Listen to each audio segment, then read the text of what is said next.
Good morning, students. We shall study about pronoun today. That will be relative pronoun. Relative pronoun जो होते हैं relation करते हैं उसके एंटीसीडेंट उसके पूर्ववर्ती कर्ता से पहले वाले कर्ता से जोड़ते हैं, और आज हम लोग उसी पर डिस्कशन करने वाले हैं. I am Santosh Kashyap and you are learning English grammar. If you are new you can join me by subscribing button. तो यहाँ पर हम देखते हैं कुछ सेंटेंस मैंने लिखा है. I meet Shantanu, Shantanu has just return. तो यहाँ दो सेंटेंस है. शांतनु को किया गया है.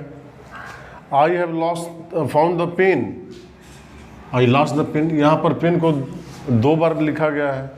Take it the book, I you lent me the book. तो प्रोनाउन क्या होता है कि प्रोनाउन की आवश्यकता तब होती है जब रिपीटिशन को समाप्त करने के लिए उसे भाषा की सुंदरता बढ़ जाती है. इसको हम लोग फिर रीराइट करते हैं, पुनः लिखते हैं. I met Shantanu,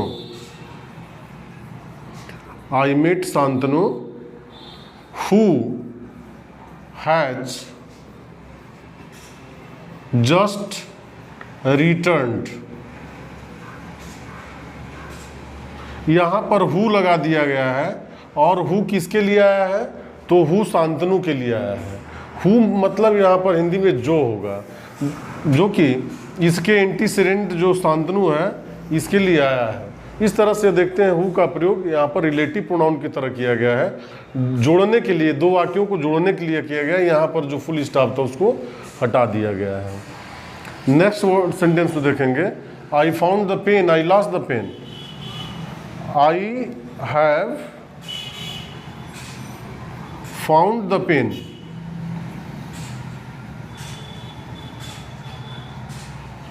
which I lost. In the sentence which is used as relative pronoun.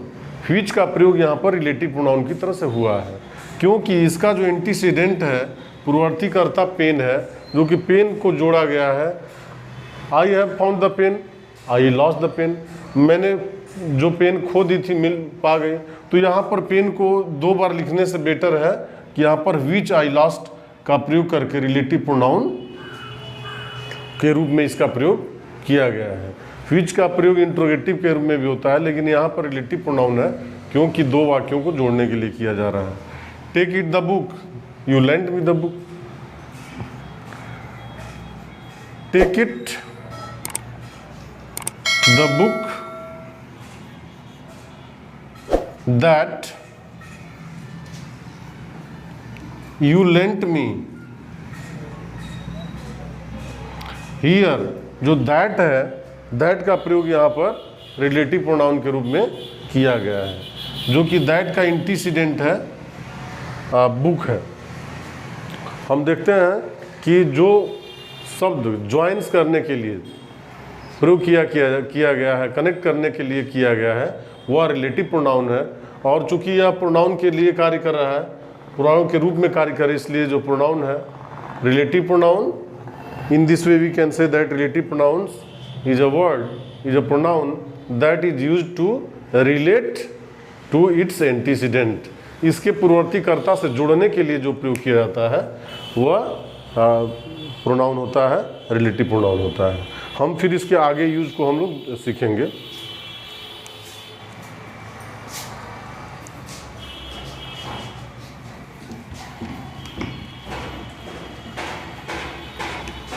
Relative pronouns के जो फॉर्म्स होते हैं उसको हम लोग देखते हैं यहाँ पर.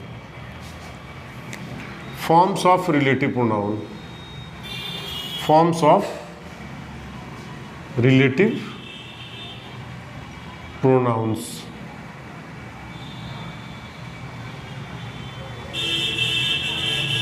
रिलेटिव प्रोनाउन के जो रूप हैं उसको हम लोग जानते हैं.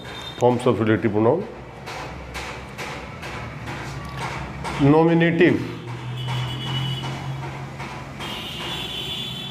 नॉमिनेटिव मीन्स कर्ता कारक. कर्ता कारक के रूप में जो आएगा हु आएगा. एक्यूजेटिव के जो रूप में आएगा वो होगा whom, कर्म कारक। whom, who का भी यूज किया जा रहा है इस समय, और पॉजेसिव केस के रूप में जो है पॉजेसिव केस whose, अधिकार सूचक जो है, तो यह who, whom, whose का जो प्रयोग होता है अलग अलग सेंस में, अलग अलग हम जानेंगे। सर्वप्रथम देखते हैं यूज ऑफ रिलेटिव प्रोनाउन। इसके यूज को देख लेते हैं। This is the boy who works hard, as this is the boy who works hard. यहाँ पर हु का यूज जो किया गया है नॉमिनेटिव केस में किया गया है, कर्ता कारक के रूप में है। जो हु का प्रयोग किया जाता है मेल फीमेल दोनों के लिए समान रूप से किया जाता है। This is the boy whose exercise is done well. This is the boy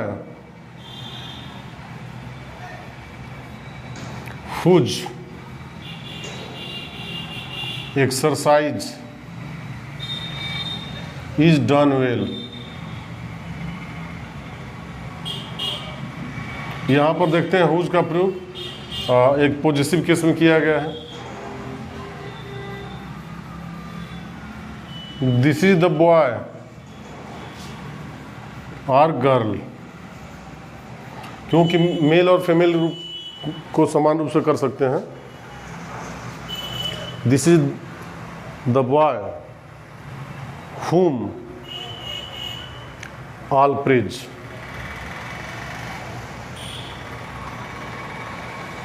whom all praise, जिसकी प्रशंसा सभी लोग करते हैं। तो जो दिए गए सेंटेंस में जैसे हु का प्रयोग हो गया कर्ता कारक के रूप में, यहाँ पर कर्ता कारक है, एक्यूजेट नॉमिनेटिव केस है। This is the boy whose, तो यहाँ पर पॉजिटिव केस है। दिस इज द बॉय और गर्ल whom ऑल प्रेज यहाँ पर एक्यूजेटिव केस के रूप में प्रयोग किया गया है। उसी तरह से हम लोग जो है प्लूरल में इसको देखेंगे, प्लूरल में भी इसका यूज करके देखते हैं हम लोग।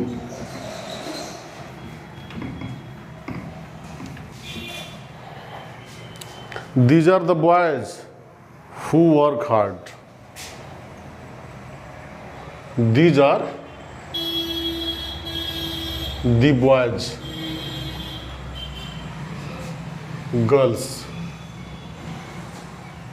Who work hard. यहाँ पर देखिए हु का प्रयोग प्लूरल के भी समान रूप से हुआ है, सिंगुलर के रूप में भी हु का ही यूज होता था और प्लूरल में भी वही हुआ है। These are the boys or girls whose exercises are done well. यहाँ पर हुज देखते हैं तो हुज प्लूरल के रूप में हुआ है और प्लूरल के साथ साथ यह मेल और फीमेल दोनों के लिए सेम रूप से हुआ है। एक और सेंटेंस हम लोग देखेंगे। दीज आर द बॉयज और गर्ल्स। यहाँ पर जो प्लूरल इसलिए दिखाना जरूरी है कि दोनों ग्रुप में समान रूप से जो रिलेटिव प्रोनाउन है उसका यूज किया जाएगा। whom, यहाँ पर who भी लिख सकते हैं, ऑल प्रेज, जिसकी प्रशंसा सभी लोग करते हैं। तो हम देखते हैं कि यहाँ पर रिलेटिव प्रोनाउन who का प्रयोग नॉमिनेटिव रूप में और हुज का प्रयोग पॉजेसिव केस में किया गया है और whom का प्रयोग एक्यूजेटिव केस में किया गया है।